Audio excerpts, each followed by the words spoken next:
camera's finding it, the color of the chair. I'll tell you a joke.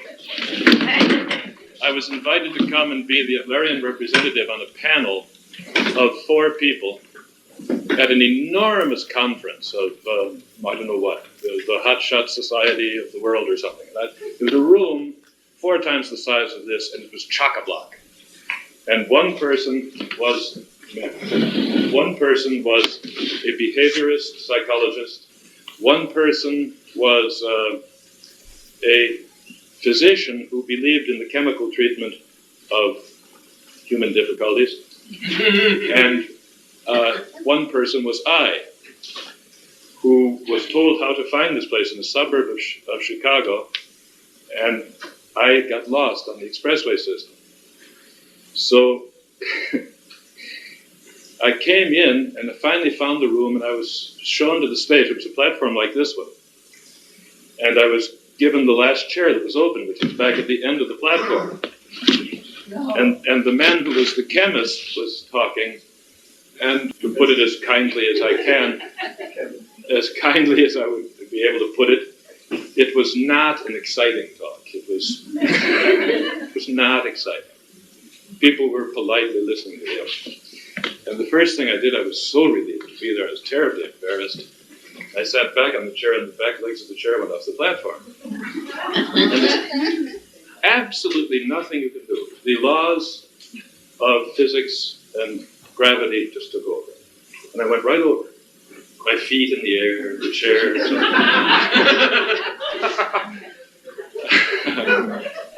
It wasn't videotaped. Pity, really pity. Because, that's a mistake. Yeah, fortunately I didn't hurt myself. I mean, I was embarrassed. I was terrified. My pride was hurt. My vanity was very badly damaged. But, gosh, the uproar in the room. Boom! Everybody thought, killed the presenter. Anyway, I got back on my feet and I apologized to the physician who had been doing his recitation on chemicals. And I said, please, it was only an attention-getting mechanism. And everyone laughed, well, you just laughed. And he laughed too. And it sort of saved the day because he came out of his kind of stuffy sort of posture. He got to be kind of better. I hope I don't have to do that today, okay? So, we draw the blind, and I want to tell you again what I started to say before. It says, the presenter will work with a participant volunteer in an exercise designed to illustrate a number of things. First, that the key features of the lifestyle, which is a term we use for the person's characteristic way of moving in life and meeting life, can be pinpointed quickly. That we can get to know each other quickly, know what's at stake. Next, that the presenting difficulty, whatever it is that you are hoping we can figure out together, that is being experienced by a person, is not only what Adler called an excuse to keep him busy instead of doing something else, but can also be understood as a solution, a way of having some kind of trouble that prevents worse trouble. And that is the solution to the problem of some task that life offers that is intimidating to us. Finally, that the symptom, or the solution, as I call it, is consistent with the lifestyle, that it fits. It's more congenial for me to have this problem than to have that one. And sometimes when those things are understood, I can reconsider, and I can say to myself, oh, maybe that one wouldn't be so bad. I think I'm equal to it anyway. Okay? Fine. Now, all I know is that your name is Debbie. You were introduced to me by Pat Pyle, and I truly know nothing about you but what I can see. And I see that you wear a wedding ring that indicates that you're married. I am? I am too, and I don't wear a wedding ring because I got too fat for mine. I stopped smoking, and I outgrew my wedding ring, and I have an ambition to lose my weight and get it back on my finger, because I don't want to have the jewelry cut it and enlarge it for me. It's too demoralizing. Now, tell me what, this is a very important thing for me to know, and that is what you want to take out of this conversation for yourself. You are kind enough to help me in the demonstration, but you should come away with something that's to your advantage. And what is it that you want to have come out of it? Well, my problem right now, I was in a very severe automobile accident 2 years ago. I spent a year in therapy. I have a reconstructed leg. a lot of plastic surgery. And Is this the one? from here to here. And I have been a very bitter woman ever since the accident. I lost my mother 2 months before the accident. It just seemed I was dealing with all of these problems, one on top of the other, like stand me up and knock me over like the punching bag. Now I have no problems, and I'm a nasty lady. To whom? My family, In particular? my daughter and my husband. You have only one daughter? One daughter. That's all the children you have? That's it. So that is your family. You're nasty to both of them. To whom are you nastier? Who suffers more from it? Who complains against it? Oh, they both complain. The daughter probably, because she's a lot more vocal than my husband. She's 13, Yeah, so she's very vocal. Okay, can you tell me in some example how you are nasty to her and how she responds? Nothing anyone does is right. I mean, it's right. You know, she'll put her clothes. I say, clean up your room. She'll clean up her room and throw her clothes in the hamper, but miss the hamper. You know, so the clothes are near the hamper, and that's upsetting to me. Little picayune little details, and I can go along real fine for a few weeks on end, and then all of a sudden something just snaps, and Then what? we have words, lots of them. Like what, for example? Are you able to A tell lot me? of finger pointing and a lot of, you know, you will do this and you will do that, and And then what does she say?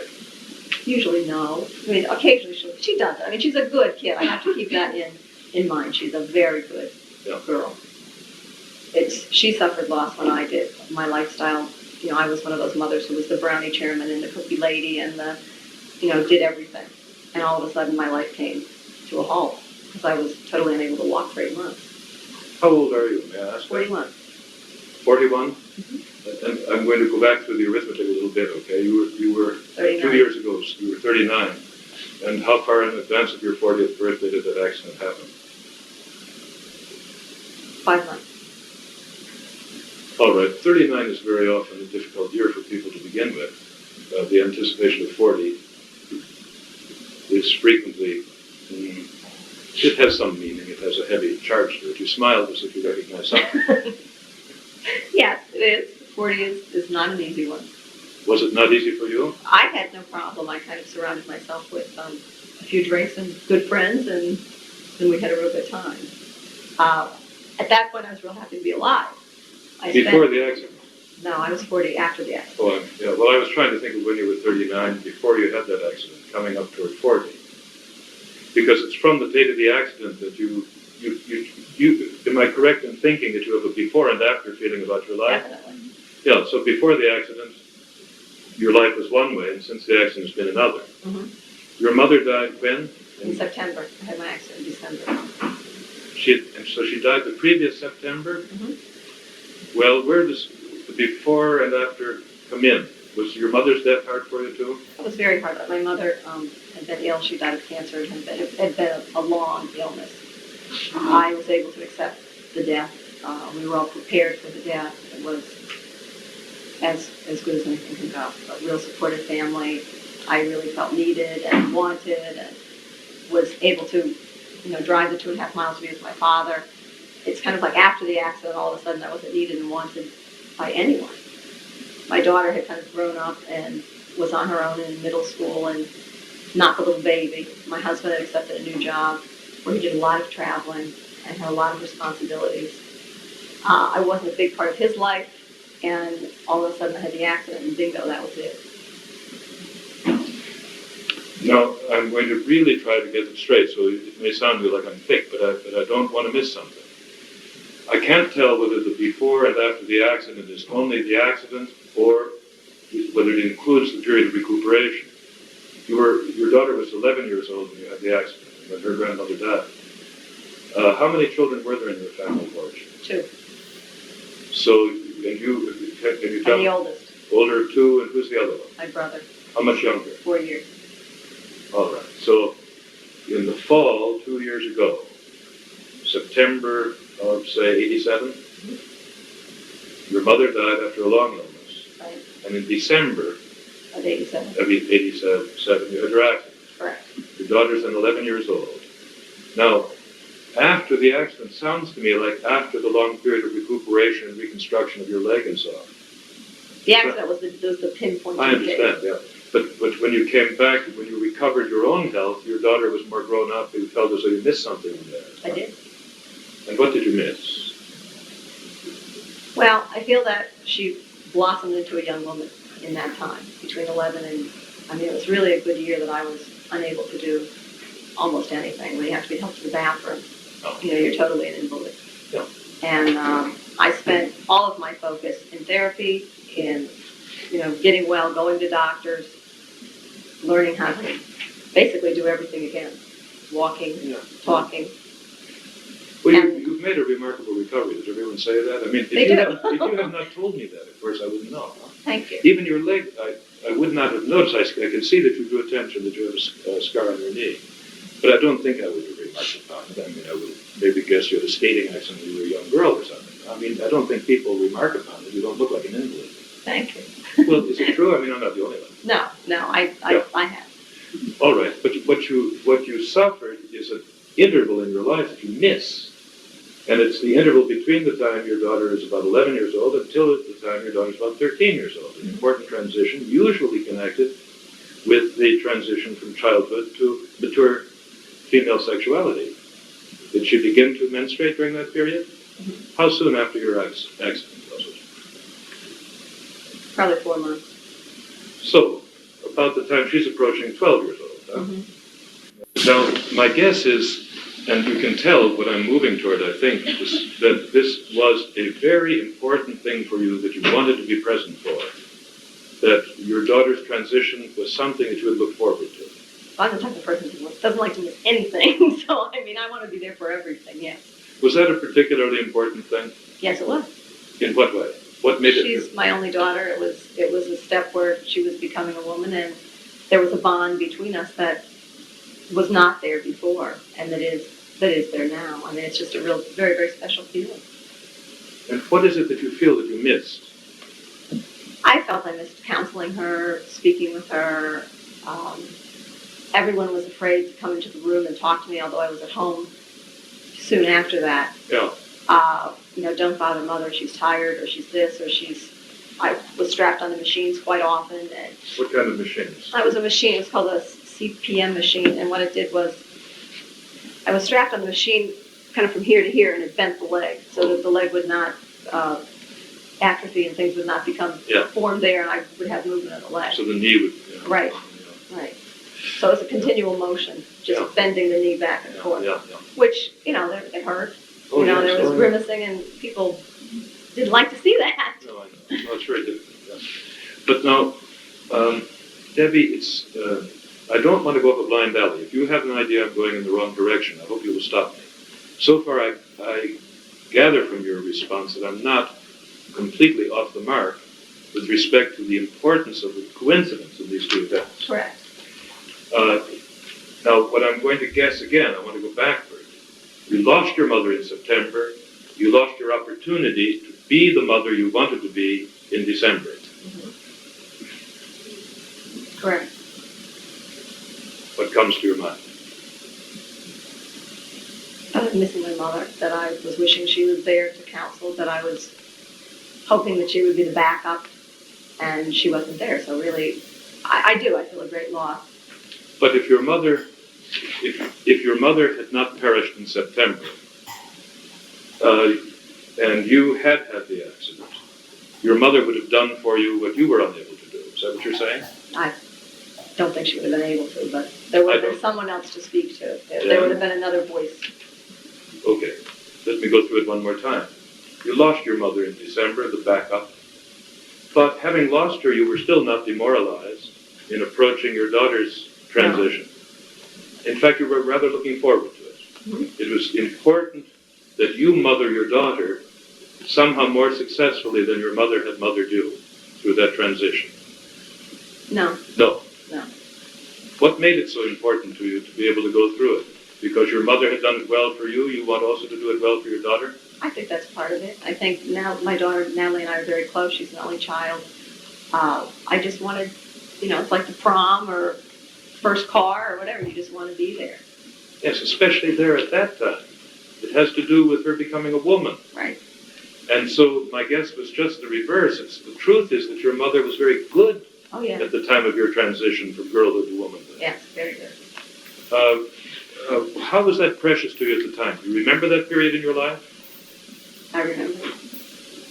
What do you remember about it? I just remember that it was very nice. A lot of people in my age group were not able to speak to their mother about things like that. My mother was a nurse. My mother was always available. My mother and I had a very good relationship. We could speak about anything.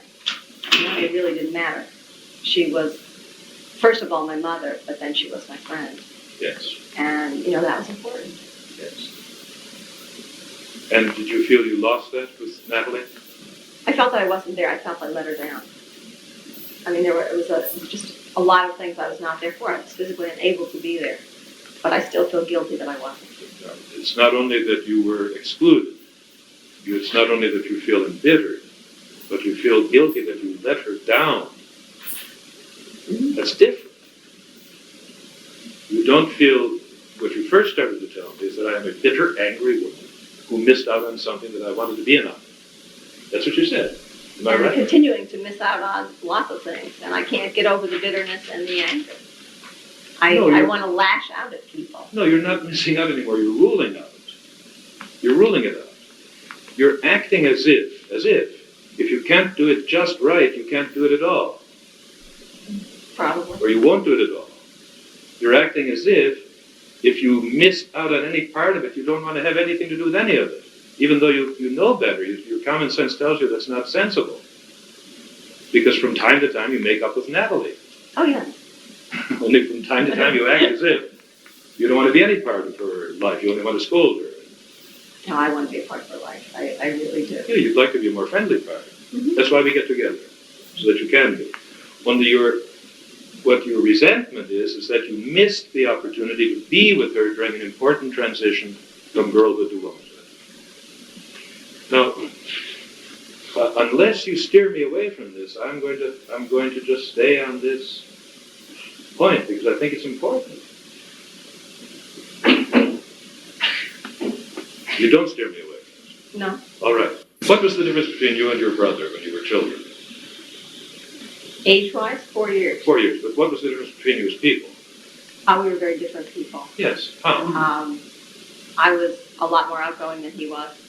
And as my husband called him, he's the only boy with 2 first names. He was always referred to by my mother as Our John. Our John. Our John. Which right there is a very telling statement. Yes. But I was always the more aggressive of the two, the more able to cope with the world of the two. And he was Our John, who kind of helped along. He was a very successful person, and I loved him dearly. He made good use of the help. Oh, yeah. Okay, but anyway. But I mean, there are no bitter feelings there. It's just, that was just the way it was. I was older and... So you and Mother raised him well? Mm-hmm. Yeah, all right. It's a very matriarchal family, yes. Is it? Yeah. Tell me more about the matriarchate of the family. What was the difference between mother and father? Back to childhood again. You picture yourself as the daughter of your mother. Mother was the controller. Mother was the manager of the family. The manager of the family. Mother was always there, but there were very strict limits and very strict rules, and everybody, including the father, obeyed them. He must have agreed they were good rules. No, we had many discussions that they were not good rules, as most teenagers do, but I look back at them, yeah, they were. But before teenage, I'm really interested before you became 11. I suddenly remember that you and I also have to be work time. I enjoy what I do, and I forget about the time. Ordinarily, buzzers go off and so forth. We have about an hour to talk, so we're not in any pressure. Okay. I don't want to lose track of it altogether. So Father was amenable. Sometimes he might try to renegotiate the rules with Mother, but Mother set them. Yep. Sounds like you were closer to Mother than to Father. No. No? I was not. I'm closer to my father. As a child, were you? As a little girl? Yes. In what way were you closer to him? I could always count on him to give me my way. As a little girl, I could not always count on my mother. There was, when the child goes to Mommy and to Daddy, I would go to Daddy and get not always what I wanted, but had a better shot at getting what I wanted that way than with Mom. He was not prepared to defy either one of the women in his life. No. No. He wanted to give Mother her way, he wanted to give you your way. Right. So he's a very non-confrontational person. He liked his women. He he enjoyed his life, and he loved his women. He'd like to see what he can do to please them. And just describe him for me from the standpoint of a child now, as a little girl. What kind of a guy was he? How would you describe him? He was very talented. He was very structured. He would come home from work at 5 o'clock, and dinner would be on the table at 5:30. And he was there to talk. He was very involved in causes. He was president of the school board. He was very athletic. Always saw to it that we were driven to swimming lessons and to. My mother did not drive, so that was one problem when we were little. But I remember as being my mother was strange because she didn't drive. Everyone else's mother did. Made sure we had everything we needed. He was a very busy person, but never too busy to help us. I mean, he would teach you how to hammer a nail and how to water ski, and all those kinds of things were very important to him. So he's a thorough family man. He really loved his family life. Yeah, he and my brother had some problems because my brother was not athletic and was not the athlete that my father wanted him to be, and I guess consequently I took over that role.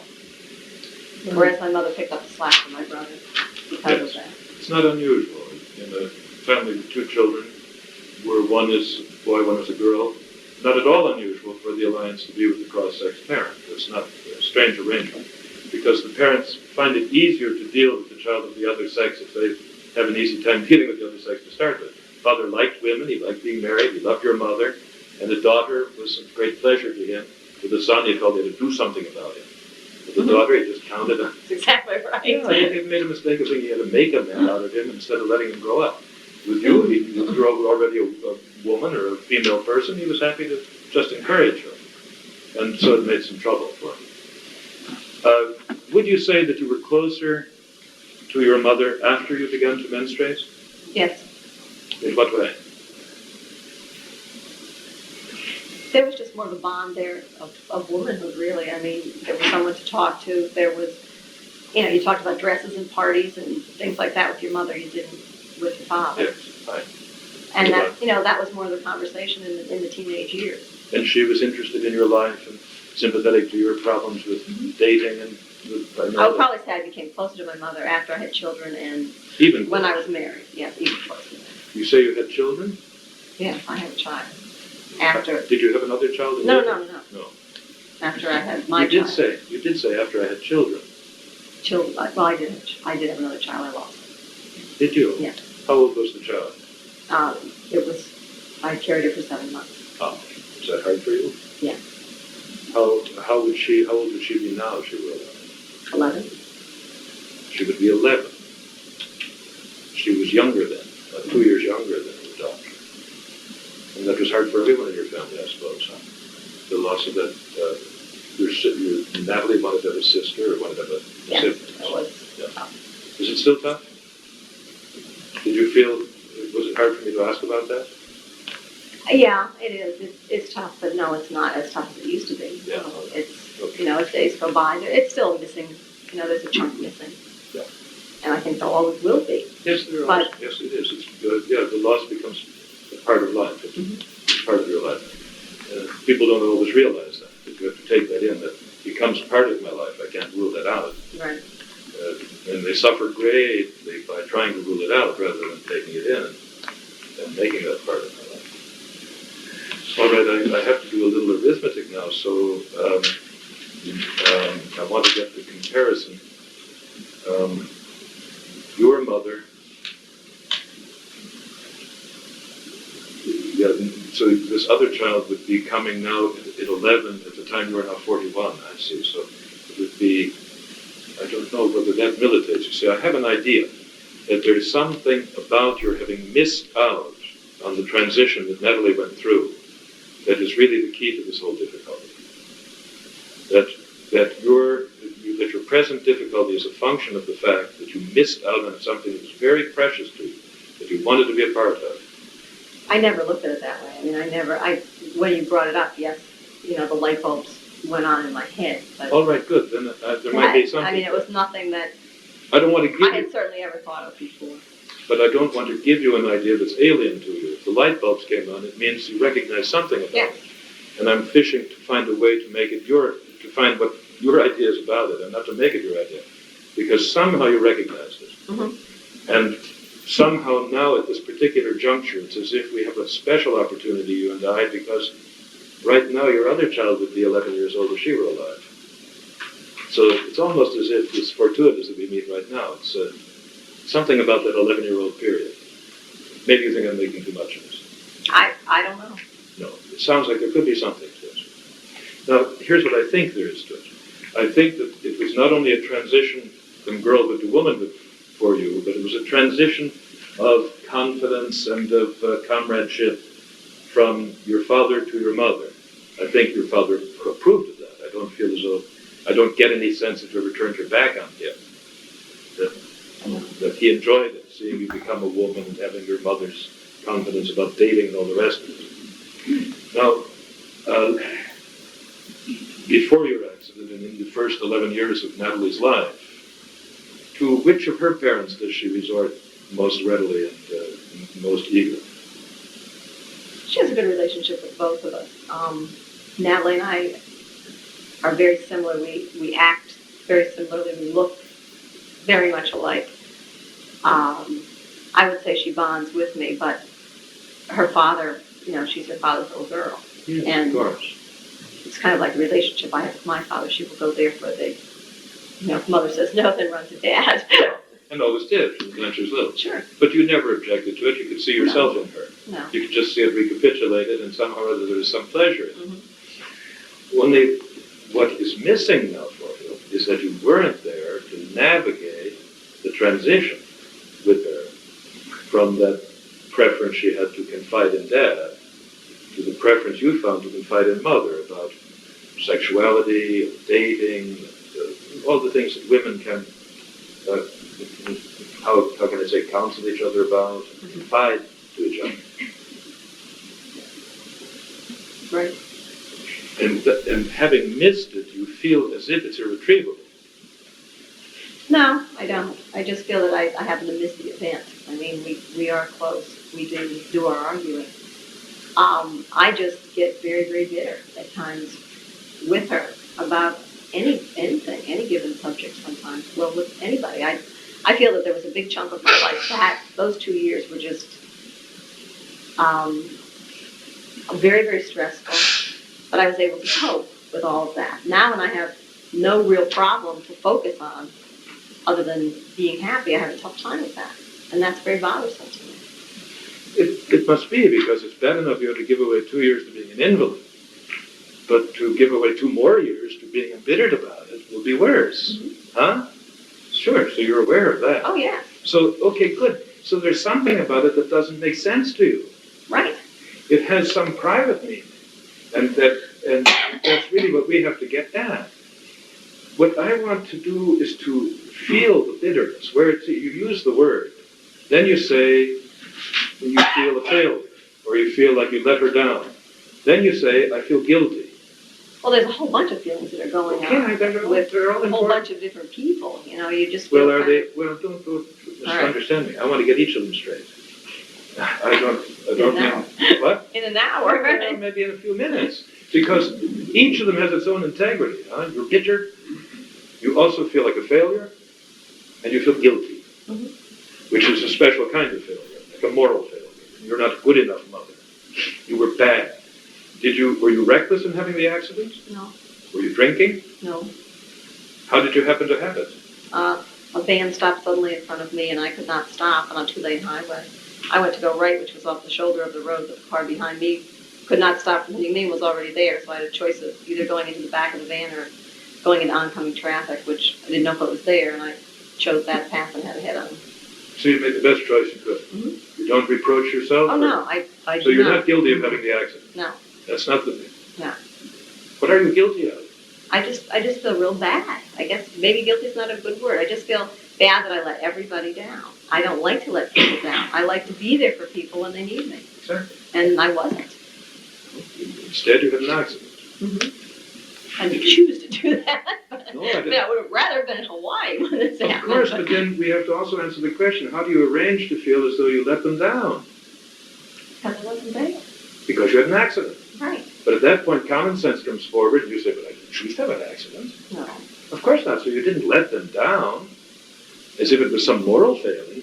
You didn't go out and have an accident to evade your responsibilities to your husband and your child. No, I didn't. No, you did not. You were cut out by the accident from something that you wanted to do.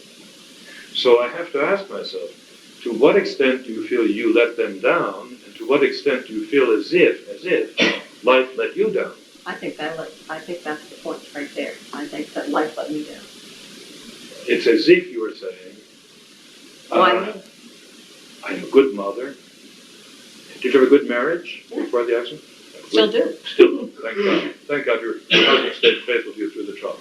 He did. And he won't take your bitterness. He won't allow you to get away with it. He sticks with you. He remembers you. Mm-hmm. And so it's as if you're saying, I'm a good wife, I'm a good mother, I love my child, I want to be with her, and this is taken away from me. And people who are not concerned about their children get to have all the time they want with them to mess them up. Mm-hmm. Huh? So it's really bitterness. You've been deprived of something that is yours by right. You should have it. Have I got it? Yes, you've got it. Tell me the first time ever in your life you ever felt that way about anything.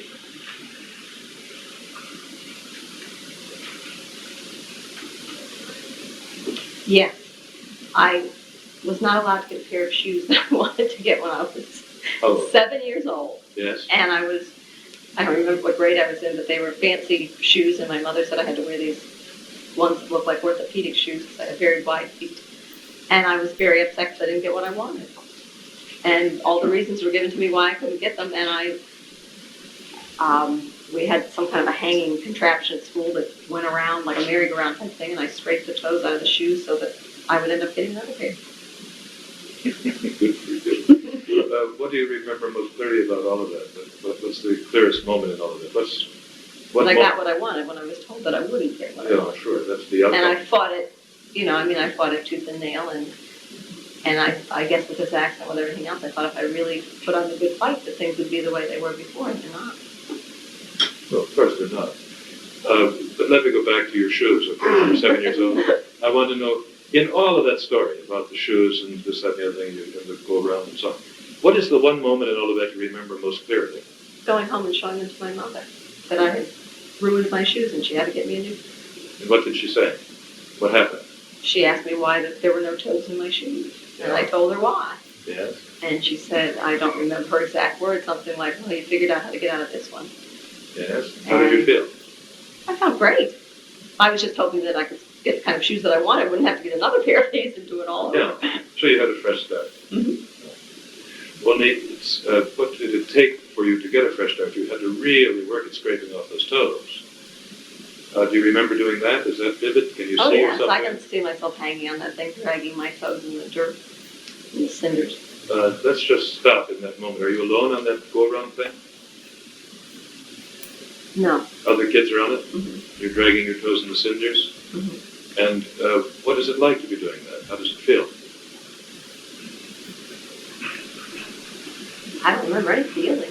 I do remember thinking, I hope that I'll get the toes scraped off and that this will work and I won't have to wear these awful shoes.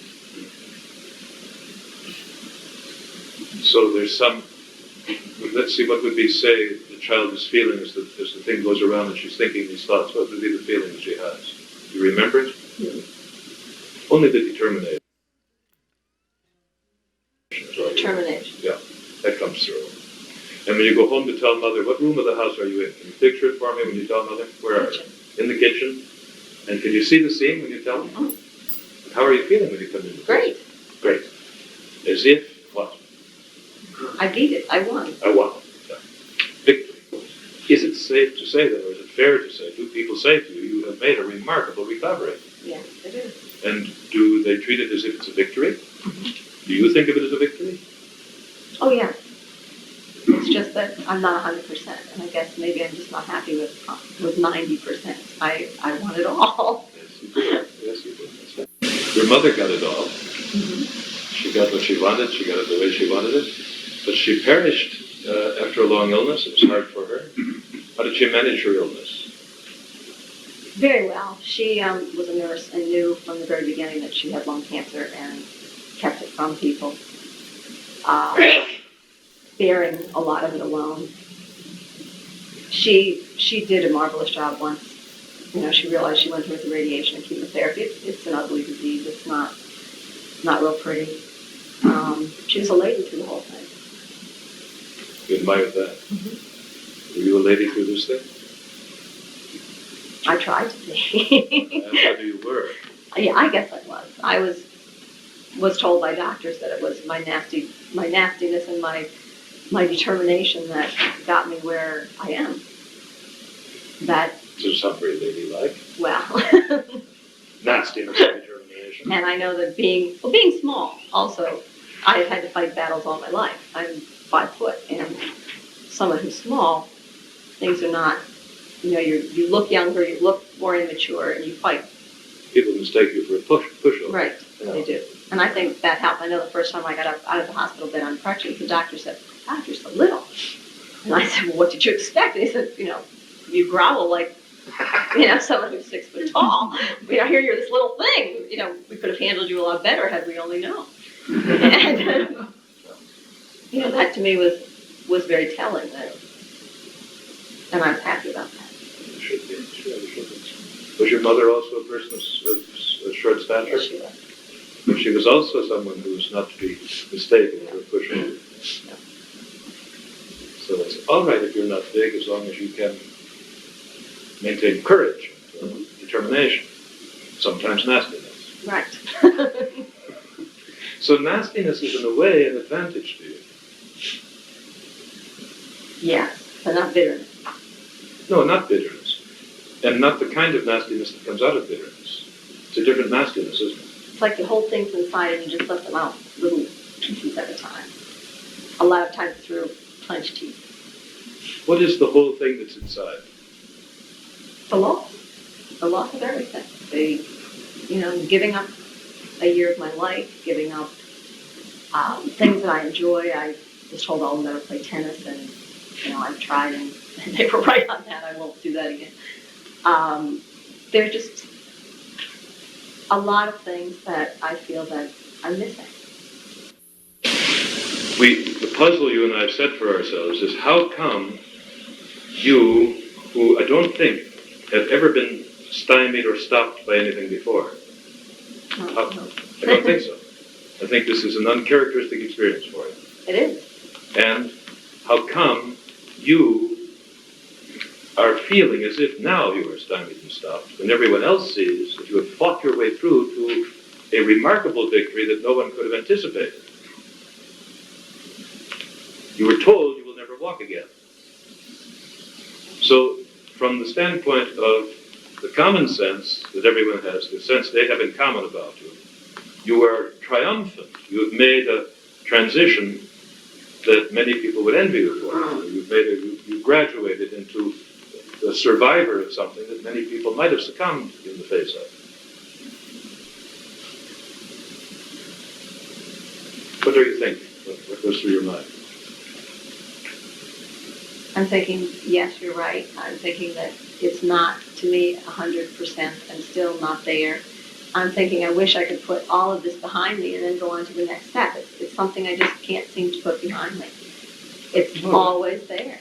It's all right. It's okay. Would it be all right with you if as a result of our conversation, you were to put it behind you?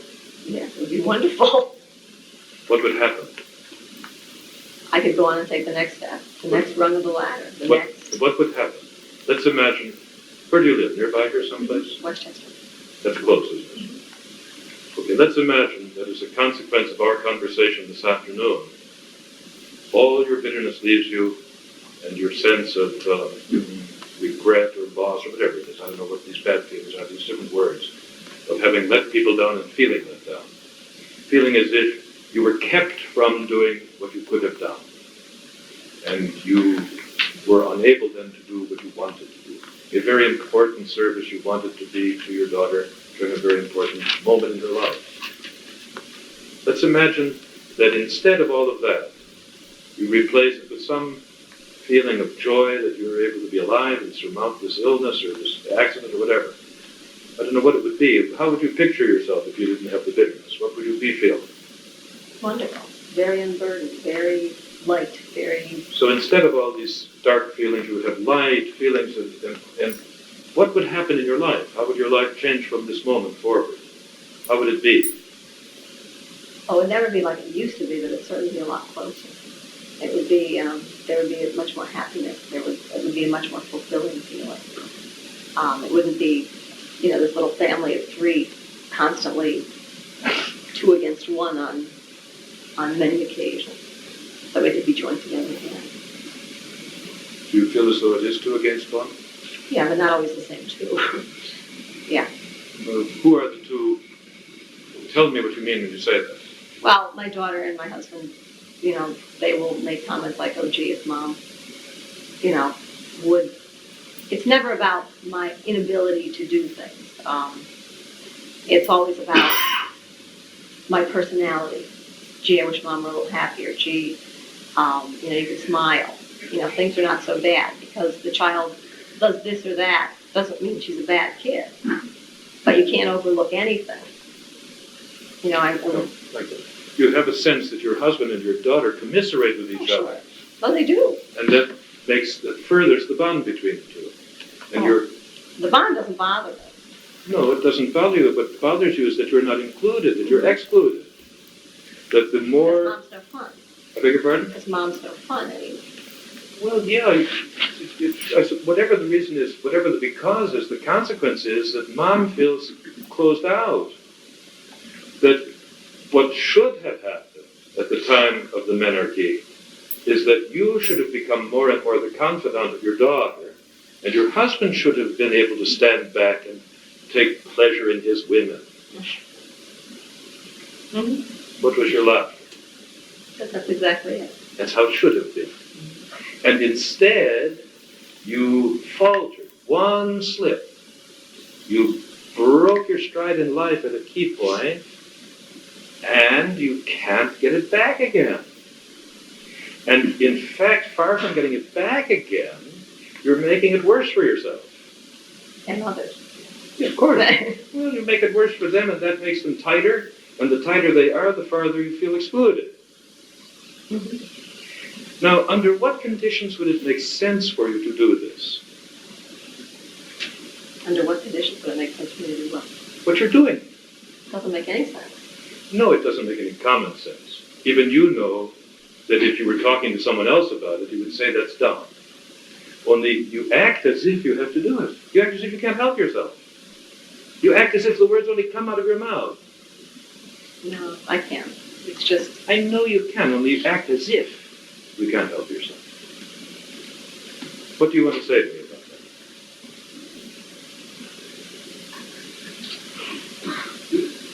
that? I don't know. It's a big step. I'm just afraid to let go of the feelings of the bitterness. I feel that that's what's holding me up right now. I feel that that's helping me through, and it's not. No, nothing more. And you are acting as if you... Now, I asked you under what circumstances would it make sense for you to continue this way? And we found it. If it were true that your bitterness was holding you up, and your anger and your resentment and your outbursts and so on, if it were true that that's all good, then of course you mustn't give it up. What would happen? Well, I would lose. I have to give it up. No, but let's you and I talk about the logic of it so that we can, then after we've figured it out, we can correct it. Because it's very difficult. You know 2 things at once. 2 things at once. You know common sense that anybody knows. You also have some private sense that runs against it. Are you aware of what I mean? Mm-hmm. Even as we talk about it. The common sense tells you this is not to your advantage. The private sense tells you it's necessary. I've got to do this. If I don't do this, I'll sink. Or something. I don't know what. I don't know what. Something. But it feels as if it's holding me up. Holding me up means if I don't get held up, I'll get put down, or fall down, or slip away, or something. I don't know what. Something like that, huh? Now, did a thought just cross your mind? Did something happen? No, it's a letting go of emotions. It's a letting go of, I guess maybe it's really grieving for, putting behind what I've lost. and going on with what will happen. I'm very rigid as far as emotions. I don't let out. No, I noticed that you don't. I don't. I noticed that 2 or 3 times as we talked, you've been moved. You were moved to think of the child that you lost that you would have liked to have had. It still moves you. Only you were a very brave firstborn girl. You were your daddy's girl. Your brother didn't know how to be a tough guy for him. You were a tough girl for him. And you hold up your side. Mm-hmm. And I don't want you to cry either. I'm not going to make you cry. I sympathize with you. I'm also firstborn. I know how it is to be vain.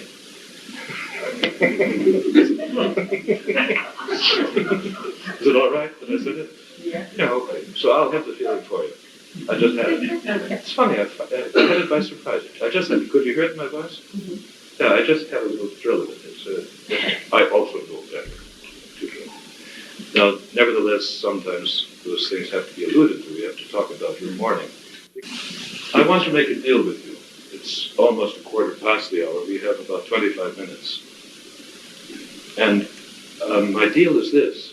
We must do what we do in these 25 minutes because I must leave you after this, and this is true. I'm not introducing this. You may have overheard me say that a very dear friend of mine had a very tragic loss only yesterday, and I only learned of it this afternoon. And when we're through here, I have to leave you rather abruptly, more abruptly than I would want to. So I think you're among friends here, aren't you? Mm-hmm. Yeah. I want to risk stirring your emotions by going to the point, the heart of matters. But I also want you to know that I respect your desire not to cry in front of all these people. Okay? Mm-hmm. But if you do, it will be all right. If I do too, okay? But I always have a Phoenix in case. But I only wanted to be clear that this is a risk we're both running. That being the case, though, Debbie, I hope you will tell me at any time if you want to stop. Okay. That we don't have to go 25 minutes. Because we're on the threshold of something very important. At the beginning, I said in announcing what this little program is about and why it's important for people to know what you and I are going to do, that very often the trouble we have is something we hang on to prevent some worse trouble we don't want to have. And so far, it looks to me as if bitterness has at least this virtue to it. It cannot be mistaken for weakness. Is it so? Yeah, I think so. So now we have to talk about weakness a little bit, and mortality and being a human being. What comes to your mind when you think of how important it is for you to be strong and not to be weak when you go back to your childhood? Your brother, our John, was not always strong. Was he permitted to cry? Mm-hmm. Yes. So he was little. Did you cry when you were little? Not Ever? often. Ever? Oh, yes, but not often. Why not? Because it was a weakness. How did you know that? Who told you? I don't know that anyone told me. Where did you get the idea? I don't know. I don't know where the idea came from. It was just always there. Let me see if we can find a memory where either you cry or you see someone cry.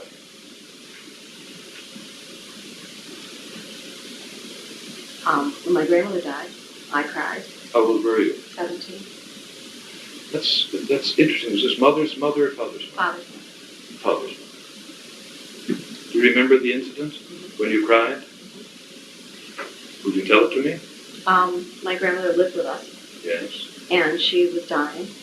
And I can remember the night that my father was with her and his sister. And my mother was the nurse. That was why she was living with us. The hospitals had said she was literally come home to die. And my father had left the room, and his sister had left the room. And my mother had gone into the room, and she came out, and she had said that my grandmother was dead. And my father and my aunts and I all cried. All three of you? How did it feel? It was really, I felt very sad. How did it feel to be crying, with your father crying?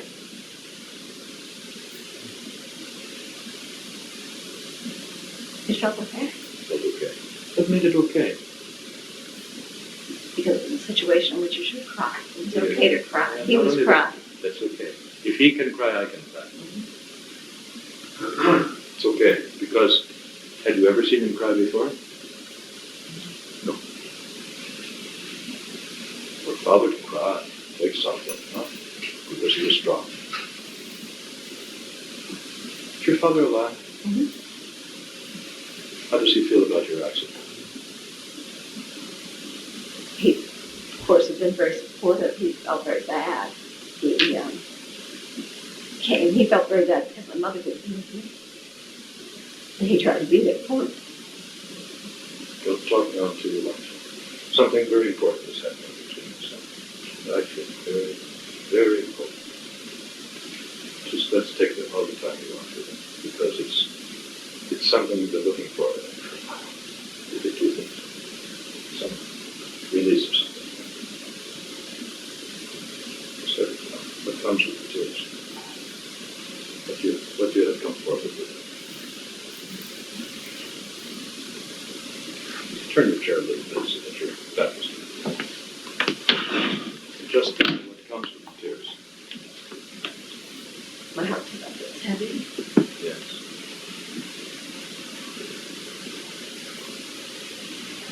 I'm afraid. Afraid. Stay with that. What are you afraid of? I almost stopped running. That you'll cry, and then what will you be? I don't know. Crybaby? Crybaby? Was our John a crybaby? No, Who was? I don't know. Did you ever know anyone who was a crybaby? Did your father ever reproach John for crying? Mhm. Do you remember that? No. I remember John telling me about it. When? When he was born. I don't even remember the incident. Debbie, I want to take a risk with you. I feel as though a great deal is at stake, okay? And it's astonishing to me. I really feel a sense of astonishment, because we only met. I don't know you. I promise you nobody told me anything about you until I met you. I have a feeling that our meeting is very important. It's not only for training people, but it's important for life. I have a sense, and I want to say something to you. I think that the loss you suffered in your accident, not only of the impairment of your ability to play tennis, which is hard enough for somebody who likes to be active. I think it is hard for people who like to be active and enjoy the activity of their body. But also the loss that you felt with your daughter, that you don't know how to catch again. I think that it is a loss that warrants mourning. I don't know, but I think that the loss of your year, the loss of your function, the loss of your ability to charge even though you're little, the loss of your pride in going upstairs one step at a time, is hard for you. Anyone? See, that's right.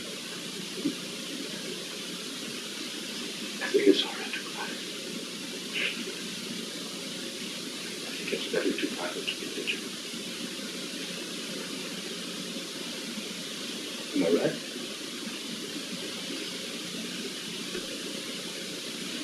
Don't stop and tell me what comes to your mind when you cry. Let it come forward and just let it come forward.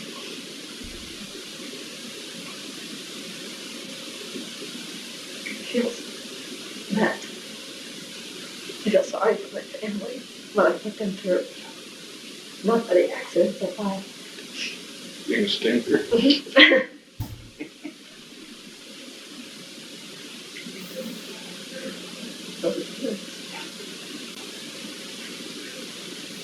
What just came to your mind? What just came to your mind?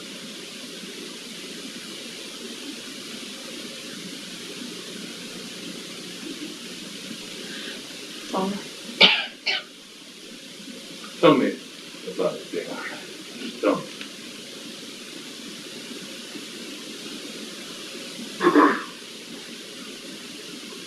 It's all right to cry. Although I don't like doing it. mean anything. I don't like doing it. I don't think I have ever done it before, ever, in a demonstration in front of an audience. So I don't like it. Sorry I have to come up forward with it, but I should. It's all right for you to have cried over your leg, over your accident, over your loss of that intimate period with your dog. It's also all right for you to have cried over your misbehavior. I guess I'm just gonna cry and just get on.